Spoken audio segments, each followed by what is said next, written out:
அன்பிற்குரியவர்களே, அடுத்ததாக அவர் என்ன சொல்கிறார் என்றால், அறிஞர் பிஜே அவர்கள் மறுக்காத எதையாவது ஒரு ஹதீஸ மற்றவர்கள் மறுத்துள்ளார்களா? இதுதான தெளிவான தக்லீது. இவரை பின்பற்றுபவர்கள் இவருடைய ஆய்வுல ஏதாவது பிழை கண்டு இருக்கிறாங்களா அப்படின்னு கேட்கிறாரு. அவரு மறுத்த ஹதீஸ் மறுத்துட்டு வெளியே போயிட்டாரு. இப்ப அங்க உள்ளவங்க யாராவது இதுவரைக்கும் ஒரு ஹதீஸை மறுத்துக்கிறாங்களா? அவர் வெளியே வந்து 4-5 வருஷம் ஆகும். ஒரு ஹதீஸை மறுத்துக்கிறாங்களா? அப்ப இல்லைண்டா முழுக்க முழுக்க தக்லீத். அப்படி அவர் செஞ்சது பிழைன்னு சொன்னா நாங்க ஆய்வு செஞ்சு இது பிழைன்னு மக்களுக்கு சொல்லிட்டோம், தெளிவா விளங்கப்படுத்தணும். லைவ்ல வந்து பேச சொல்லுங்க அல்லது வீடியோவில் தெளிவா போட சொல்லுங்க. போட மாட்டாங்க. அப்ப என்ன அர்த்தம்டா, அந்த குறிப்பிட்ட அந்த மௌலவியை தக்லீத் செய்யறாங்களே. அன்பிற்குரியவர்களே, நாங்க முஃபாரிஸிடம் கேட்கிறோம், சலஃபி என்பவர் சொல்லாத ஏதாவது ஒரு கருத்தை முஃபாரிஸ் சொல்லி இருக்கிறாரா என்று கேட்கிறோம். அப்ப இது சலஃபு தக்லீத் இல்லையா? இது இமாம்களின் தக்லீத் தர்றது இல்லையா? குர்ஆன் சுன்னாவை பின்பற்றணும். குர்ஆன் சுன்னாவை சஹாபாக்கள் புரிந்து கொண்ட அந்த அடிப்படையில புரிந்து தெளிவான பாதையில பயணிக்கணும். சஹாபாக்களோ முன்சென்ற இமாம்களோ ஏதாவது சொன்னால், ஏதாவது விளங்கினா அந்த விளக்கத்தை தாண்டி நாங்க போக மாட்டோம் என்று அப்பட்டமாக வாக்குமூலம் தரக்கூடிய முஃபாரிஸ் அவர்கள் தான் தெளிவாக தக்லீத் செய்பவர்கள். நீங்க சலஃபு தக்லீத்வாதி, நீங்க மற்றவர்களை சொல்றீங்க. அப்படி ஒட்டுமொத்தமா என்ன சொல்ல வருகிறார் தெரியுமா? முஃபாரிஸ் ரஷாதி ஆகிய நான் தெளிவாக ஒரு சலஃபு தக்லீத்வாதி, ஆனா பிஜே என்பவர் ஒரு தக்லீத்வாதி இல்ல. அவர் தெளிவா சொந்த புத்தியை வச்சு யோசிக்கிறாரு, ஆய்வு செய்கிறார் என்று சொல்கிறார். இப்ப இந்த ஸ்டேட்மெண்ட்ல இருந்து யார் வழிகேட்டு இருக்கிறார்? முஃபாரிஸ் ரஷாதி அவர்கள் தானே. நீங்க யாரை விமர்சனம் செய்ய வந்தீங்களோ அவருக்கு எதிராக நீங்க பேசி நீங்களே ஒரு வழிகேட்டர் என்று சொல்லி கொண்டீங்க. இதுதான் உங்களுடைய நிலை. இப்ப இவர் அறிஞர் பிஜே தான் விமர்சனம் செய்வதற்காக வந்தார். வந்துட்டு அப்படியே உள்டாவாக தடம் புரண்டு மற்றவர்களை விமர்சனம் செய்ய ஆரம்பிச்சாரு. பிஜே அவர்களை தான் எல்லாரும் தக்லீத் செய்யறாங்கன்னு இப்ப மாறி பேசுறாரு. திரும்ப பிஜே அவர்கள் சொல்லக்கூடிய எந்த கருத்தா இருந்தாலும் குர்ஆன் சுன்னாவிலிருந்து ஆய்வு செய்து ஏற்றுக்கொள்ளக்கூடிய நிலையில்தான் பிஜே அவர்களை சார்ந்தவர்கள் இருக்கிறார்கள். பிஜே அவர்களுடைய கருத்தை சரி காணக்கூடிய எவரை கூப்பிட்டு நீங்க கேட்டாலும் எந்த அடிப்படையில் இதை சரி காண்றீங்கன்னு கேட்டா அவர் ஆதாரத்தை சொல்லுவார், வாதத்தை முன்வைப்பார். இந்த குர்ஆன் வசனத்தின் படி, இந்த ஹதீஸின் படி இந்த கருத்தை அவர் சொல்கிறார், அதை சரி என்று ஏற்றுக்கொண்டிருக்கிறேன் என்று சொல்வார். அப்ப அவர் பிஜேயை தக்லீத் செய்யவில்லை, அவர் குர்ஆன் சுன்னாவை ஏற்றுக்கொண்டிருக்கிறார் என்று அர்த்தம். ஆனா நீங்க என்ன சொல்றீங்க? குர்ஆன் சுன்னால என்ன வந்தாலும் பரவாயில்ல, சலஃபுகளுடைய விளக்கத்தை தான் நாங்க சொல்லுவோம் என்றீங்க. அப்ப எது தக்லீத் என்பதை நீங்க விளங்கணும். பிஜே அவர்கள் மறுக்காத ஒரு ஹதீஸ், அவர் மறுக்காத ஏதாவது ஒரு ஹதீஸ மற்றவர்கள் மறுத்துள்ளீர்களா என்று கேட்கிறீர்களே. மற்றவர்கள் மறுத்தால், அதுக்கு சரியான ஆதாரங்களை முன்வைத்தால், சரியான வாதங்களை முன்வைத்தால் தாராளமாக நாங்கள் ஏற்றுக்கொண்டு இருக்கிறோம். நமது நிலைப்பாடு என்னவென்பதை முஃபாரிஸ் ரஷாதி அவர்களுக்கு இன்னும் தெரியவில்லை. இமாம் ஷாஃபி ரஹ்மத்துல்லாஹி அலைஹி அவர்கள் சில செய்திகளை பதிவு செய்திருக்கிறார். இதை நாங்கள் ஏற்றுக்கொண்டிருக்கிறோம், இதை நாங்கள் அறிவிச்சிருக்கிறோம் பல இடங்கள்ல. இவருதான் பார்க்கிறவர் இல்லையே, எதையுமே ஒழுங்கா பார்க்காம முழுசா பார்க்காம அறக்குறையாக பார்த்து விமர்சனம் செய்வதற்காக வந்ததனாலதான் இந்த விபரீதமான நிலை. இமாம் ஷாஃபி ரஹ்மத்துல்லாஹ் ஒரு செய்தியை சொல்கிறார். என்னது? ஒரு ஹதீஸ் வருகிறது, பெண், நாய், கழுதை ஆகியவை இந்த மூன்றும் குறுக்கே சென்றால் ஒருவருடைய தொழுகை முறிக்கும் என்ற ஒரு கருத்துல ஒரு ஹதீஸ் வருது. இதை அபூ ஹுரைரா ரலியல்லாஹு அன்ஹு அவர்கள் அறிவிக்கிறார்கள். சஹீஹ் முஸ்லிம்ல 883வது செய்தியாகவும், அபூ தர் அல்-கிஃபாரி ரலியல்லாஹு அன்ஹு அறிவிக்கக்கூடிய செய்தி சஹீஹ் முஸ்லிம்ல 882வது செய்தியாகவும் வருகிறது. இந்த செய்தி அல் குர்ஆனுடைய 53வது அத்தியாயத்துல 38 மற்றும் 39 ஆகிய வசனங்களுக்கு முரணாக இருப்பதாக இமாம் ஷாஃபி ரஹ்மத்துல்லாஹி அலைஹி அவர்கள் தன்னுடைய இஹ்திலாஃபுல் ஹதீஸ் என்ற நூல்ல மறுத்திருக்கிறார். எப்படி அவர் மறுக்கிறாருன்னு பாருங்க. இந்த சஹீஹ் முஸ்லிம்ல வரக்கூடிய செய்தி எப்படி வருதுன்னா, யக்தஉ ஸலாத்தல் மர்அத்து வல் ஹிமாரு வல் கல்பு வயகி ذلك مثل மூஹிரத் الرحلி. அல்லாஹ்வின் தூதர் ஸல்லல்லாஹு அலைஹி வஸல்லம் அவர்கள் சொன்னதாக, தடுப்பு இல்லாமல் தொழுகைகின்றவன் தொழுகையை ஒரு பெண் முறித்து விடுவாள், கழுதை முறித்து விடும், நாய் முறித்து விடும் என்று சொல்கிறார்கள். நபி ஸல்லல்லாஹு அலைஹி வஸல்லம் ஒரு செய்தி வருகிறது, வாகன ஒட்டகத்தினுடைய சேனத்தில் உள்ள சாய்வு கட்டை போன்றது அதிலிருந்து பாதுகாத்து விடும். அதாவது நீங்க தொழுவதா இருந்தா சுத்தரவாக வாகனத்தில் ஒரு சேனத்தில் உள்ள ஒரு சாய்வு கட்டையாவது சுத்தராக வச்சு தொழுவா தொழுகையை பாதுகாத்துரும். சுத்தரா இல்லாம நீங்க தொழுதா கழுதை வந்து முன்னாடி போனாலும் அது அவங்களோட தொழுகையை முடிச்சிடும். ஒரு பொம்பளை முன்னாடி போனாலும் அவனோட தொழுகையை முடிச்சிடும். ஒரு நாயோட முன்னாடி போனாலும் அவனோட தொழுகையை முடிச்சிடும் என்று சஹீஹ் முஸ்லிம்ல 883வது செய்தி சொல்லுது.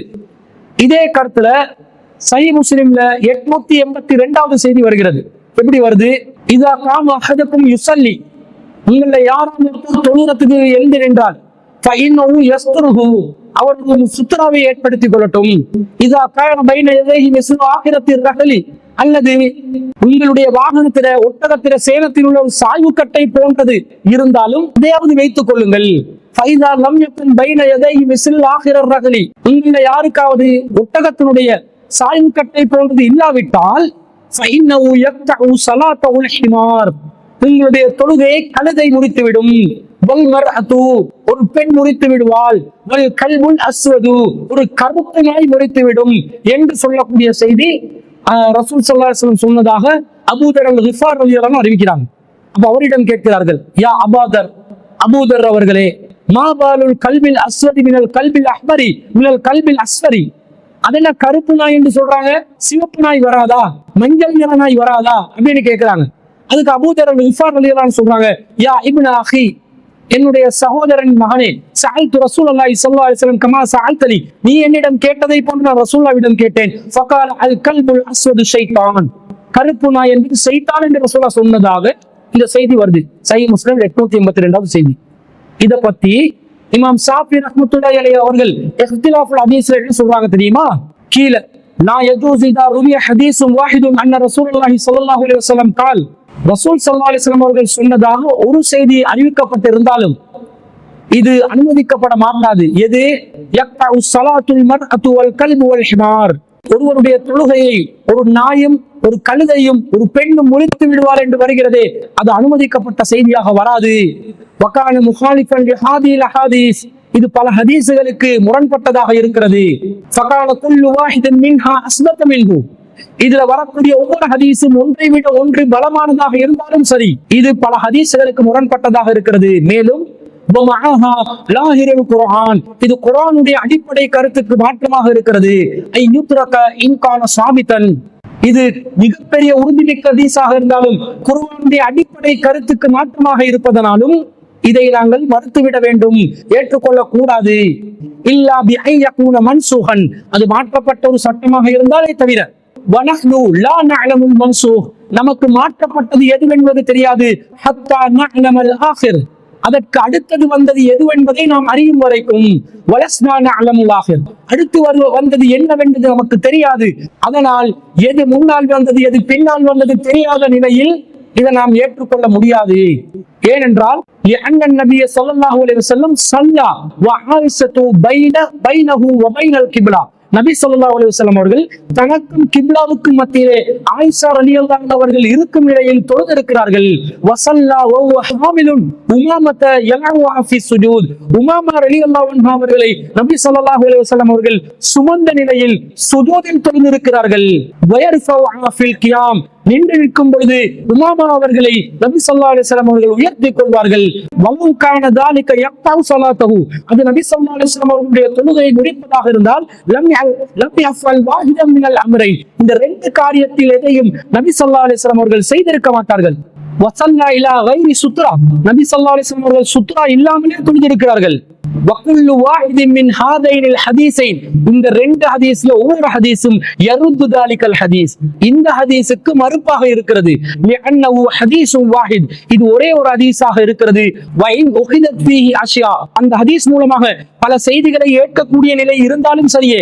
ஃபைன் கீல, உங்களுக்கு சொல்லப்பட்டால் ஃபமா யதுல்லு அலைஹி கிதாபுல்லாஹி மின் ஹாதா, இந்த ஹதீஸ் சம்பந்தமாக அல்லாஹ்வுடைய வேதம் என்ன சொல்கிறது என்று சொல்லப்பட்டால் கீல கலா உல்லாஹி அல்லா தஸ்ரு வாஸிரத்தும் விஸ்ர உஹ்ரா வல்லாஹு அலம், அல்லாஹ்வுடைய மார்க்கத்திலே தீர்ப்பு வந்து விட்டது, ஒருவர் சுமையை மற்றொருவர் சுமக்க மாட்டார், அல்லாஹ்வே அறிந்தவன் என்று இமாம் ஷாஃபிஈ ரஹ்மத்துல்லாஹி அலைஹி அவர்கள் கூறியிருக்கிறார்கள்.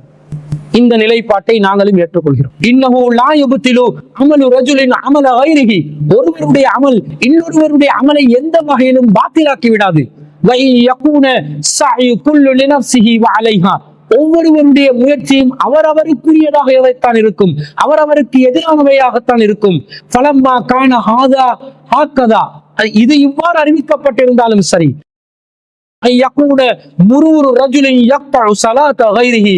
எனவே எந்த வகையிலும் ஒரு நபருடைய குறுக்கிடுதல், குறுக்கே செல்வது ஒருவருடைய தொழுகையை எந்த விதத்திலும் பாத்தில் செய்யாது என்று இமாம் ஷாஃபி ரஹ்மத்துல்லாஹி அலைஹி அவர்கள் சொல்கிறார்கள். இந்த செய்தி ஆதாரபூர்வமான செய்தி, சஹீஹ் முஸ்லிம்ல வரக்கூடிய செய்தி. இமாம் ஷாஃபி ரஹ்மத்துல்லாஹி அலைஹி அவர்கள் வேறு ஹதீஸ்களையும் குர்ஆன் வசனங்களையும் ஆதாரம் காட்டி மறுத்திருக்கிறார்களே, இந்த அடிப்படையை நாங்களும் ஏற்றுக்கொள்கிறோம். இந்த வரக்கூடிய சஹீஹ் முஸ்லிம்ல வரக்கூடிய செய்தியை நாங்களும் இமாம் ஷாஃபி ரஹ்மத்துல்லாஹி அலைஹி அவர்களை போன்று மறுக்கின்றோம். பிஜே அவர்கள் மறுக்காத வேறு யாராவது ஒரு ஹதீஸை இவர்கள் மறுத்துள்ளார்களா? தெளிவா சொல்லலாமா? லைவ் போட்டு சொல்லலாமான்னு கேட்கிறீங்களே, இதோ வீடியோவாக சொல்லிவிட்டோம், ஆதாரத்துடன் சொல்லிவிட்டோம். இமாம் ஷாஃபி ரஹ்மத்துல்லாஹி அவர்கள் சொல்லி இருக்கிறார்கள், இந்த ஹதீஸை நாங்கள் ஏற்றுக்கொள்ளவில்லை. இப்ப என்ன சொல்றீங்க?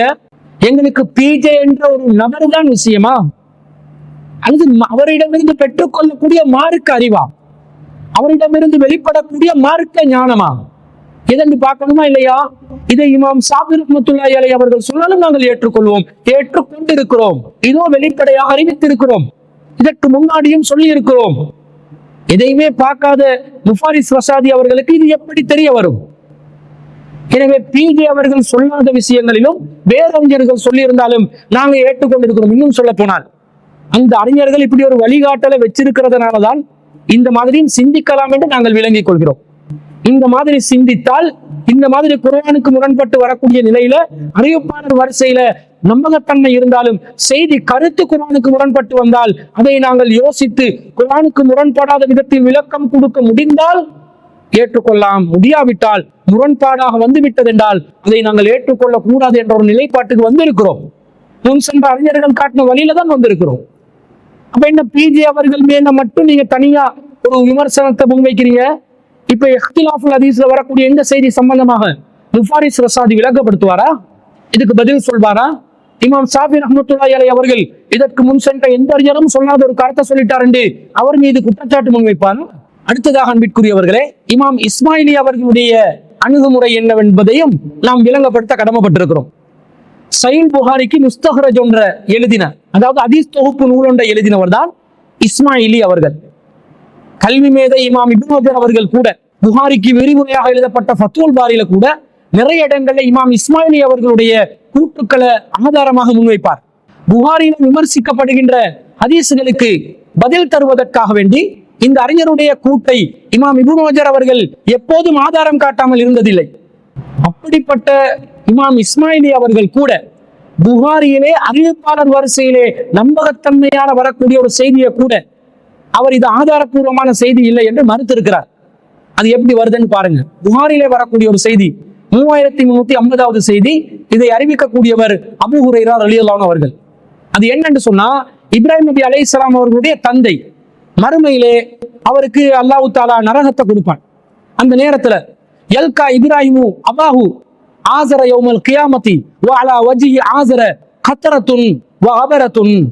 இப்ராஹிம் அலைஹிஸ்ஸலாம் அவர்கள் தன்னுடைய தந்தை ஆஸர் அவர்களை அவருடைய முகத்தில் புகையின் கருமையின் புனிதியும் படிந்திருக்கும் நிலையில் சந்திப்பார். அந்த நேரத்தில் ஃபயகூலு லஹு இப்ராஹிம் அலைஹிஸ்ஸலாம் அவர்கள் தந்தையிடம் சொல்வார், அலம் அகுல் லக லா தஹ்சினி, எனக்கு மாறு செய்ய வேண்டாம் என்று நான் உங்களுக்கு கூறவில்லையா? ஃபயகூலு அபூஹு, அவருடைய தந்தை சொல்வார், ஃபல் யௌம லா அஸீக, இன்றைய தினம் நான் உனக்கு மாறு செய்ய மாட்டேன், என்னை காப்பாற்றுறதுக்கு வழி பண்ணு என்ற கருத்துல சொல்றார். ஃபயகூலு இப்ராஹிம் அலைஹிஸ்ஸலாம் அவர்கள் சொல்வார்கள், யா ரப்பி, என் இறைவா, இன்னக வஅத்தனி அல்லா துஹ்ஸினி யௌம யுப்அஸூன், மறுமையில் மக்கள் எழுப்பப்படுகின்ற நேரத்தில் என்னை நீ இழிவுபடுத்த மாட்டாய் என்று நீ எனக்கு வாதா செய்திருக்கிறாய். ஃபஅய்யு ஹிஸின் அஹ்ஸா மின் அபில் அபாதி, என்னுடைய தந்தை அடைந்திருக்கும் இந்த துர்ப்பாக்கியமான நிலையை விட எனக்கு இருக்கக்கூடிய ஒரு இனிவு எது என்று அல்லாஹ்விடம் அவர் கேட்பாராம். ஃபயகூலுல்லாஹு தஆலா, அல்லாஹ் அவருக்கு சொல்வாராம், இன்னி ஹர்ரம்துல் ஜன்னத அலல் காஃபிரீன், நான் சொர்க்கத்தை காஃபிர்களுக்கு ஹராம் செய்து விட்டேன். சும்ம யுகாலு யா இப்ராஹிம், பிறகு அவர் சொல்வார், இப்ராஹிம், பிறகு கூறப்படும், இப்ராஹிமே, மா தஹ்த ரிஜ்லைக, உமது பாதத்துக்கு கீழே என்ன இருக்கிறது? ஃபயன்துரு ஃபைதா ஹுவ பிஸீஹின் முல்ததிஹின் ஃபயூஹது பிகவாயிமிஹி ஃபயுல்கா ஃபின்னார். அந்த நேரத்தில் அவருடைய 2 கால்களுக்கு கீழே இரத்தத்தில் தோய்ந்த முடிகள் நிறைந்த கழுதை புலி ஒன்று கிடக்கும். பின்னர் அது கால்களால் பிடித்து தூக்கி எறியப்பட்டு நரகத்தில் போடப்படும் என்ற செய்தி புகாரியில் வருகிறது. இதற்கு இப்னு ஹஜர் அவர்கள் இந்த ஹதீஸுக்கு விளக்கம் கொடுக்கும் போது பின்வருமாறு சொல்கிறார். இமாம் இஸ்மாயிலி அவர்களுடைய கூற்றை பதிவு செய்கிறார். வகது இஸ்தஸ்கலல் இஸ்மாயிலி ஹாதல் ஹதீஸ மின் அஸ்ரிஹி வ தஅன ஃபீ ஸிஹ்ஹதிஹி. இஸ்மாயிலி அவர்கள் இந்த ஹதீஸின் கருத்தில் சிக்கல் இருப்பதாக கருதி இதனுடைய நம்பகத்தன்மையில் குறை கூறியுள்ளார். அதாவது ஹதீஸ் சஹீஹானதுதான், அறிவிப்பாளர் வரிசையில் சஹீஹானதுதான், கருத்துல குளறுபடி இருக்குது, எனவே ஹதீஸ் நம்பகத்தன்மையில குளறுபடி இருக்கிறது என்று சொல்கிறார். ஃபகால பஅத அன் அஸ்ரஜஹு, அவர் எடுத்து பதிவு செய்த ஹதீஸுகள் அவர் பதிவு செய்து விட்டு சொல்கிறார். ஹாதா ஹபருன், இது ஒரு செய்தி, ஃபீ ஸிஹ்ஹதிஹி நظرுன், இதனுடைய நம்பகத்தன்மையிலே ஒரு சந்தேகம், ஒரு குளறுபடி இருக்கிறது. மின் ஜிஹத்தின், ஒரு வகையில் ஒரு குளறுபடி இருக்கிறது. அன்ன இப்ராஹிம் அலிம அன்னல்லாஹ் லா யுக்லிஃபுல் மிஆத், இப்ராஹிம் அலைஹிஸ்ஸலாம் அவர்கள் அறிந்திருக்கிறார் அல்லாஹ் தன்னுடைய வாக்குறுதியை மீற மாட்டான் என்று. கைஃப யஜஅலு மா ஸார லிஅபீஹி ஹிஸ்யன் மஅ இல்மிஹி பிதாலிக, இந்த செய்தி அறிந்திருக்கும் நிலையில் தனது தந்தைக்கு ஏற்பட்ட இந்த நிலை ஒரு இணைவு என்று எப்படி இப்ராஹிம் அலைஹிஸ்ஸலாம் அவர்கள் கருதி இருப்பார். வகால கைருஹு, வேறு சிலர் சொல்கிறார்கள், ஹாதல் ஹதீஸு முஹாலிஃபு லில்லாஹி கௌலிஹி தஆலா, இந்த செய்தி அல்லாஹ்வுடைய வசனங்களுக்கு வெளிப்படையான கருத்துக்கு மாற்றமாக இருக்கிறது. என்ன கருத்து? வமா கான இஸ்திக்ஃபாரு இப்ராஹிம லிஅபீஹி, இப்ராஹிம் நபி தனது தந்தைக்கு செய்த பாவ மன்னிப்பு என்பது இல்லா அன் மௌஇதத்தின் வஅதஹா இய்யா, அது அவராகவே செய்து கொண்ட ஒரு உடன்படிக்கையை தவிர ஃபலம்மா தபய்யன லஹு அன்னஹு அதுவுன் லில்லாஹ், தனது தந்தை அல்லாஹ்வுடைய எதிரி என்பதை தெளிவாக தெரிந்து கொண்ட பின்னர் தபர்ரஅ மின்ஹு, அவர் அதனை விட்டு விலகிக் கொண்டார் என்று அல்லாஹ் தஆலா குர்ஆனிலே சொல்லி இருக்கும் பொழுது, உலகத்தில இவர் அல்லாஹ்வுடைய எதிரி என்று விளங்கி பாவ மன்னிப்பு கேட்டதிலிருந்து இப்ராஹிம் நபி விலகி இருந்தா, மறுமையில் இப்ராஹிம் நபியுடைய தந்தைக்காக எப்படி அல்லாஹ்விடம் இப்ராஹிம் நபி அலைஹிஸ்ஸலாம் அவர்கள் வாதிட முடியும் என்பதுதான் இமாம் இஸ்மாயிலி அவர்களுடைய வாதமாக இருக்கிறது. இதை ஃபத்ஹுல் பாரியிலே 8வது பாகத்துல 500வது பக்கத்துல பதிவு செய்திருக்கிறார்கள். அப்ப இமாம் இஸ்மாயிலி அவர்களும் அல் குர்ஆனுடைய கருத்துக்கு முரணான சில செய்திகள் வருகிறது என்று சொல்லி அதை மறுத்திருக்கிறார்கள். அதற்கு காரணம் அறிவிப்பாளர் வரிசையில் நம்பகத்தன்மையை மட்டும் பார்க்கக்கூடாது, கருத்தையும் சேர்ந்து கவனிக்கணும் என்பதுதான் என்பது முன்சென்ற அறிஞர்கள் நமக்கு கூறியிருக்கிறார்கள். இந்த செய்தியை நாங்கள் குர்ஆனுக்கு முரண்படுகிற செய்தி என்று மறுக்குகின்ற ஒரு செய்தி. இப்ப சொல்லுங்க, பிஜே மறுக்காத ஒரு செய்தியாவது இவங்க மறுத்து இருக்கிறாங்களான்னு கேட்டா, பிஜே மறுக்காத முன்சென்ற அறிஞர்கள் மறுத்த இந்த செய்தியை நாங்கள் ஏற்றுக்கொண்டிருக்கிறோம். முன்சென்ற அறிஞர்கள் இந்த செய்தியை மறுத்திருப்பது பிஜே மறுத்திருக்கிறார், ஏற்றுக்கொண்டிருக்கிறார். பிஜே தான் முதலாவதாக இந்த செய்தியை மறுத்தது என்பதல்ல, அதற்கு முன்பதாகவே பல அறிஞர்கள் இது போன்ற செய்திகளை மறுத்து இருப்பதை நாங்களும் ஏற்றுக்கொண்டிருக்கிறோம், பிஜே அவர்களும் ஏற்றுக்கொண்டிருக்கிறார். அப்ப இது தக்லீதா? அறிஞர்கள் சொல்வதை நாங்கள் பார்ப்போம், எந்த அறிஞர் சொன்னாலும் சரியானதை சொன்னால் ஏற்றுக்கொள்வோம், தவறானதை சொன்னால் ஏற்றுக்கொள்ள மாட்டோம். இதுதான் நம்முடைய நிலைப்பாடு என்பதை முஃபாரிஸ் ரஷாதி என்பவருக்கு நாம் தெளிவாக கூறிக்கொள்கிறோம்.